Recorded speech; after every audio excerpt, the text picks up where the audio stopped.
Good morning D action fighters. अभी हम लोग गोपालगंज फैमिली रेस्टोरेंट में अभी बैठ के थोड़ा डिनर उनर कर रहे हैं और यहाँ से डायरेक्ट हम लोग गोरखपुर निकलेंगे और गोरखपुर से डायरेक्ट हम लोग सनौली बॉर्डर निकलेंगे। सनौली बॉर्डर के पास देखते हैं क्या वहाँ एंट्री का सिस्टम रहेगा। उसके बाद रूल को फॉलो करते हुए लुम्बिनी हम लोग जीतपुर एंट्री मार देंगे कपिलवास्तु। तो ये देखिए हमारे साथ सभी लोग, सभी लीडर्स मौजूद है। ये देखिए Chandrabhan ji. Yes sir, good morning डिएक्शन।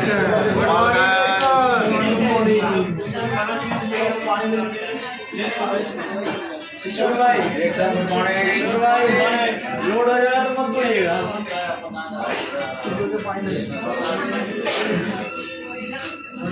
उधर हैं आइए दिखाते हैं। ये तो प्रोड्यूसर हो गए थे, असमैन जी हो गए और ये चंद्रभान जी की पूरी टीम, पूरा ग्रुप बैठा हुआ है। चंद्रभान जी, चंद्रभान जी कहाँ सर? Good morning.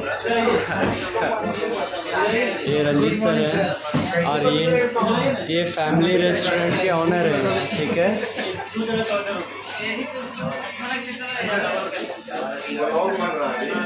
ये हमारे आने वाले क्राउन एम्बेसडर मिस्टर सुनील प्रसाद सर हैं बिहार शरीफ से, और ये गोल्ड मिस्टर मुकेश कुमार गुप्ता है और ये दिनेश सर हैं और ये आंटी मंजूषा देवी जी हैं। बाकी तो हम जान रहे हैं।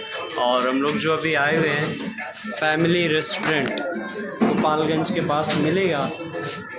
बहुत अच्छा यहाँ मिलता है, बहुत अच्छा डेकोरेशन किया हुआ है। आप बिंदास होकर जब भी इधर आएँ क्रॉस करें तो इनको एक बार ज़रूर याद करें। धन्यवाद।